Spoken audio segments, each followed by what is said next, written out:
ሰላም ለእናንተ ይሁን ውድ የጄኤምኤም ቴሌቪዥን ተከታታዮቻችን፣ ይህ የጄኤምኤም ቲቪ የመረጃ ሰዓት ነው። ከመረጃዎቹ ጋር እኔ ቤተልሔም ግርማ አብሬያችሁ ቆይታ አደርጋለሁ። በቅድሚያም አርዕስተ ዜና።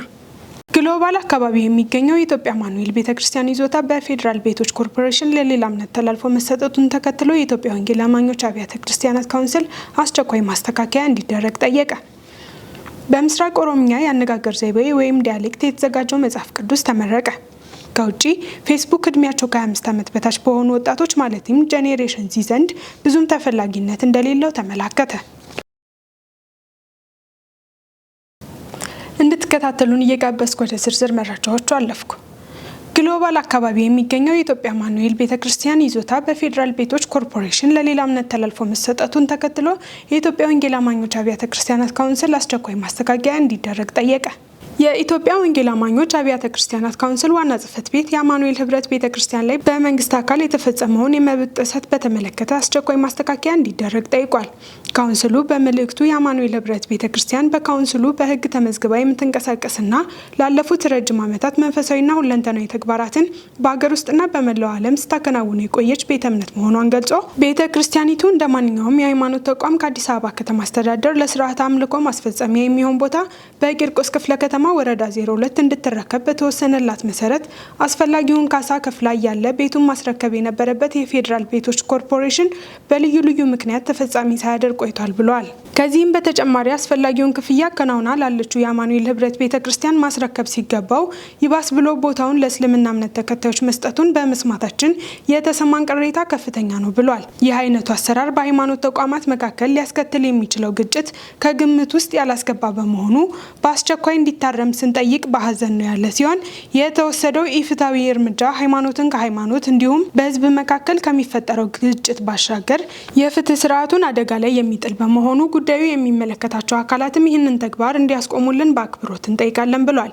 መረጃውን ከኢትዮጵያ ወንጌል አማኞች አብያተ ክርስቲያናት ካውንስል ዋና ጽሕፈት ቤት አገኘ ነው። የኢትዮጵያ ወንጌል አማኞች አብያተ ክርስቲያናት ካውንስል የ5 ዓመት ስልታዊ እቅድ ዝግጅት ላይ ሰፊ ውይይት አደረገ። በዕለቱም የኢትዮጵያ ወንጌል አማኞች አብያተ ክርስቲያናት የካውንስሉ ጠቅላይ ጸሐፊ ቄስ ደረጀ ጀንበሩ መክፈቻ ንግግር ያደረጉ ሲሆን በቀጣዩ 5 ዓመት የተሻለ አፈጻጸም እንዲኖር የሚያስችል የትኩረት መስክ ላይ በዝግጅት ኮሚቴው አቅራቢነት ሰፋ ያለ ውይይት ተደርጓል። በውይይት መድረኩ ላይ የካውንስሉ ቦርድ አባላትና ከተለያዩ መዋቅሮች የተገኙ መሪዎችም ተሳትፈውበታል። በምስራቅ ኦሮምኛ የአነጋገር ዘይቤ ወይም ዳያሌክት የተዘጋጀው መጽሐፍ ቅዱስ ተመረቀ። ዳንኤል አንተነህ ዝርዝር አለው።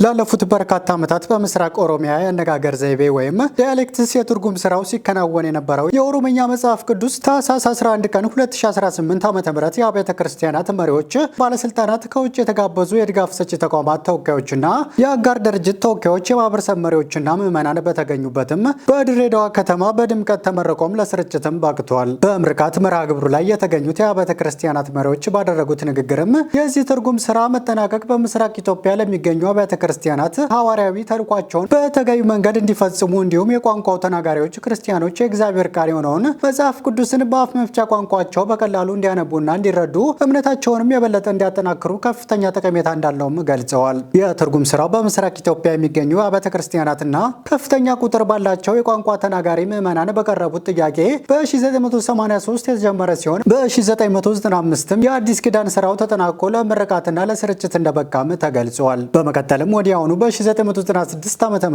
የብሉይ ኪዳን ስራው እንዲጀመር መደረጉንና እነሆ ከ23 ዓመታት ጥረትና ልፋት በኋላም የብሉይ ኪዳን ትርጉም ስራው ተጠናቆ ሙሉ መጽሐፍ ቅዱስ ለስርጭት እንደበቃም ተገልጿል። ለረጅም ዓመታትም በትርጉም ስራው ላይ የተሳተፉት ተርጓሚዎች በመርሃ ግብሩ ላይ እንደተናገሩት ከሆነም በእነዚህ በርካታ ዓመታት የትርጉም ስራውን ሲያከናውኑ በርካታ ፈተናዎችና ውጣ ውረዶችን ያሳለፉ መሆኑን ገልጸው በእግዚአብሔር ቸርነት ሁሉንም ፈተናዎችና ችግሮችን አልፈው ለፍጻሜ በመብቃታቸው ለእግዚአብሔር ምስጋናንም አቅርበዋል። በተለይም የትርጉም ስራው ሲጀመር በብቸኝነት ከፍተኛ ተግባር ላከናወኑትና በአሁኑ ጊዜም ኑሯቸውን በካናዳ ያደረጉ መጋቢ ሸምሰዲን ከፍ ያለ ምስጋናም ተችሯቸዋል። በመጨረሻም በትርጉም ስራው ላይ ከፍተኛ አስተዋጽኦ ላበረከቱ ተርጓሚዎች፣ አራሚዎች፣ አስተያየት ሰጪዎች፣ አጋር ድርጅቶች እንዲሁም በገንዘብ ድጋፍ ላደረጉ ተቋማት የምስክር ወረቀት ተበርክቶም የመጽሐፍ ቅዱስ ስርጭቱን በይፋም ተጀምሯል። መረጃው የኢትዮጵያ የመጽሐፍ ቅዱስ ማህበር ገጽ ነው።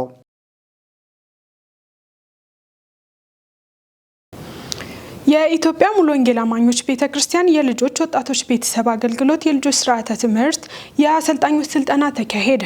የኢትዮጵያ ሙሉ ወንጌል አማኞች ቤተክርስቲያን የልጆች ወጣቶች ቤተሰብ አገልግሎት ከደቡብ ምዕራብ አዲስ አበባና አካባቢው ክልል ጋር በመተባበር በወሊሶ ከተማ ከታህሳስ 9 እስከ 11 2018 ዓ.ም ሲሰጥ የቆየው የአሰልጣኞች ስልጠና ተጠናቋል። ስልጠናውን በጸሎት የከፈቱት የክልሉ ፕሬዝዳንት መጋቢ አእምሮ መልካሙ ሲሆኑ ስልጠናውን የሰጡት ደግሞ መጋቢ ኤርሚያስ ገብረመድህንና መጋቢ ሽመልስ ጠጂ መሆናቸውን ከአገልግሎት ክፍሉ ያገኘነው መረጃ ያመለክታል። በመሰረተ ክርስቶስ ቤተክርስቲያን የትምህርትና ስልጠና መምሪያ የተዘጋጀው ዓመታዊ የቁልፍ መምህራን የአሰልጣኞች ስልጠና ተካሄደ። ልባችሁን እንጂ ልብሳችሁን አትቅደዱ በሚል መሪ ቃል በዋናው ቢሮ በተካሄደው በዚህ ስልጠና የትንቢተ ዮኤል መጽሐፍ ትምህርት የቀረበ ሲሆን ይህ ትምህርት አሁን ላይ ያለውን ሁኔታ ልብ ለማለትና በእውነተኛ ንስሐ ወደ እግዚአብሔር ለመመለስ እውነተኛውን ተሐድሶ ለማግኘት ዓላማ ያደረገ ነው ተብሏል። ቤተ ክርስቲያኒቱ የምታዘጋጀው ይህ ዓመታዊ ስልጠና ከጥር ወር ጀምሮ በ62 የመሰረተ ክርስቶስ ቤተ ክርስቲያን ክልሎች ለሚገኙ ቁልፍ የቃሉ መምህራን የተሰጠ ሲሆን በመቀጠልም ትምህርቱ ወደ አጥቢያዎች የሚወርድ መሆኑ ታውቋል። መረጃው የመሰረተ ክርስቶስ ቤተክርስቲያን ነው። መጋቢና ዘማሪ ያገኘው ይደግ በኤአይ ከሚሰሩ ዝማሬዎች ራሳችንን ብንቆጥብ መልካም ነው ሲል አስተያየቱን ሰጠ። የኤአይ መዘዝና መዝሙራችን በሚል መልእክት ያስተላለፉት መጋቢና ዘማሪ ያገኘው ይደግ እንኳን ኮምፒውተር ቀርቶ በመንፈስ ካልሆንን በስተቀር ስጋና ደም እግዚአብሔርን ማክበር አይቻልም ያሉ ሲሆን በተቻለ ሁኔታ ከዚህ ሁኔታ ብንታቀብ የተሻለ ነው ሲሉ መልእክታቸውን አቅርበዋል።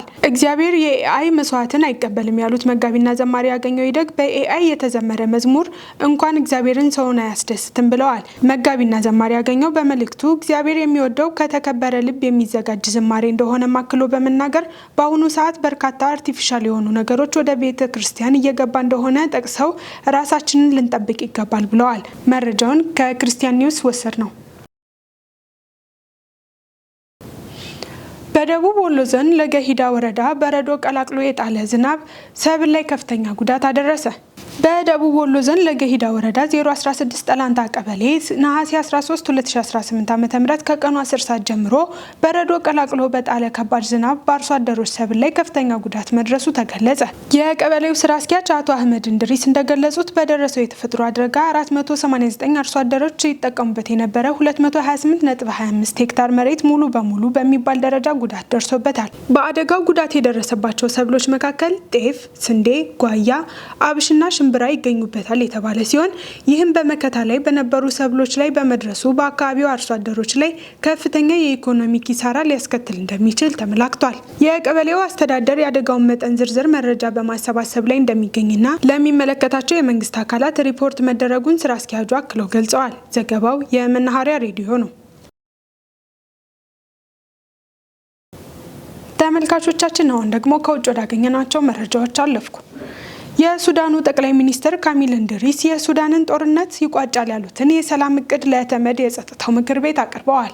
ባለፈው ግንቦት ወር በጄኔራል አልቡርሃን ጠቅላይ ሚኒስትር ሆነው የተሾሙት ካሚል እንድሪስ በተመድ የአፍሪካ ህብረትና የአረብ ሊግ የሚመራ የሰላም እቅድ አቅርበዋል። በሰላም እቅዱ የፈጥኖ ድራሽ ኃይሉ ትጥቅ በመፍታት ከያዛቸው ግዛቶች ለቆ ይውጣ የሚለው ይገኝበታል። እንድሪስ በተጨማሪ ነጻ ምርጫ እንደሚያደርግና የጦር ወንጀል ያልፈጸሙ የፈጥኖ ድራሽ ኃይሉ ተዋጊዎች ወደ ማህበረሰቡ እንደሚቀላቀሉም ተናግረዋል። ይህ በእንዲህ እንዳለ በሩሲያ አፍሪካ ጉባኤ እየተሳተፉ የሚገኙት የሱዳን የካቢኔ ጉዳዮች ሚኒስትር የፈጥኖ ድራሽ ኃይሉ በአሸባሪነት እንዲፈረጅ ጠይቀዋል። በተጨማሪ ሚኒስትሩ የመሳሪያ፣ የገንዘብ፣ የፖለቲካና የሚዲያ ድጋፍ ለፈጥኖ ድራሽ ኃይሉ ትሰጣለች ብለው የከሰሷትን የተባበሩት አረብ ኤሚሬቶች ተጠያቂ እንድትሆን ጠይቀዋል። ዘገባው የአልጀዚራና አፍሪካ ኒውስ ነው።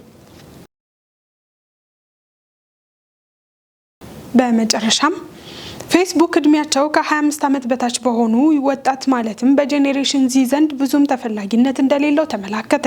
እንደ አውሮፓውያን አቆጣጠር ከ1999 ወዲህ ለተወለዱ ወጣቶችና ታዳጊ ወጣቶች የፌስቡክ ተቀባይነት በከፍተኛ ደረጃ መቀነሱን ፎርብስ ያወጣው መረጃ ያሳያል። ወጣት ተጠቃሚዎች ወደ ምስላዊና አጭር የይዘት መተግበሪያዎች ምርጫቸው በማድረጋቸው የተጠቃሚዎቹ ቁጥር በከፍተኛ ሁኔታ እየቀነሰ ነው ብሏል። የትውልድ ዚ ወይም ጄኔሬሽን ዚ እንደ ቲክቶክ፣ ኢንስታግራም እና ስናፕቻት ያሉ መድረኮች ይበልጥ ስለሚጠቀሙ ፌስቡክ የመክፈት ፍላጎት የላቸውም። በአዲሱ ትውልድ ዘንድ በእድሜ አንጋፋዎች የተጨናነቀ መድረክ ነው በሚል ተመራጭ ያልሆነው ፌስቡክ አሁንም ቢሆን በመላው ዓለም ከ3 ቢሊዮን በላይ ተጠቃሚዎች ያሉት ሲሆን በወጣቶቹ ዘንድ ግን አጫጭር ቪዲዮዎችን ወይም የግል መልእክትን ከሚያቀርቡ አዳዲስ መተግበሪያዎች ያነሰ ተቀባይነት አለው።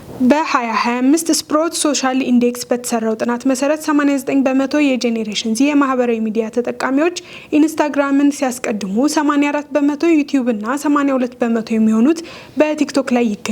በወጣቶቹ ዘንድ በእድሜ ከፍ ያሉ ሰዎች መድረክ ነው የተባለው ፌስቡክ የወላጆች የአያቶችና የታላላቅ የቤተሰብ አባላት በመተግበሪያው መገኘት የግል ይዘትን ለማጋራት አስቸጋሪ ያደርገዋል ሲል የዩኤስኤ ቱዴይ መጣጥፍ ያሳያል። የተወደዳችሁ ተመልካቾቻችን የዕለቱን መረጃዎች ከማጠናቀቃችን በፊት አርዕስተ ዜናዎችን ላስታውሳችሁ። ግሎባል አካባቢ የሚገኘው የኢትዮጵያ አማኑኤል ቤተክርስቲያን ይዞታ በፌዴራል ቤቶች ኮርፖሬሽን ለሌላ እምነት ተላልፎ መሰጠቱን ተከትሎ የኢትዮጵያ ወንጌል አማኞች አብያተ ክርስቲያናት ካውንስል አስቸኳይ ማስተካከያ እንዲደረግ ጠየቀ። በምስራቅ ኦሮሚያ የአነጋገር ዘይቤ ወይም ዲያሌክት የተዘጋጀው መጽሐፍ ቅዱስ ተመረቀ። ከውጪ ፌስቡክ እድሜያቸው ከ25 ዓመት በታች በሆኑ ወጣቶች ማለትም ጄኔሬሽን ዚ ዘንድ ብዙም ተፈላጊነት እንደሌለው ተመላከተ። ውድ ተመልካቾቻችን ለዕለቱ ያዝናቸው መረጃዎች እነዚህን ይመስሉ ነበር። ከመረጃዎቹ ጋር እኔ ቤተልሔም ግርማ አብራችሁ ቆይታ አደረኩ። ያዘጋጁት ነጻነቱ አቁማና ዳንኤል አንተነህ በጋራ በመሆን ነበር። ቀሪ ጄኤምኤም ዝግጅቶች ይቀጥላሉ። ሰላም።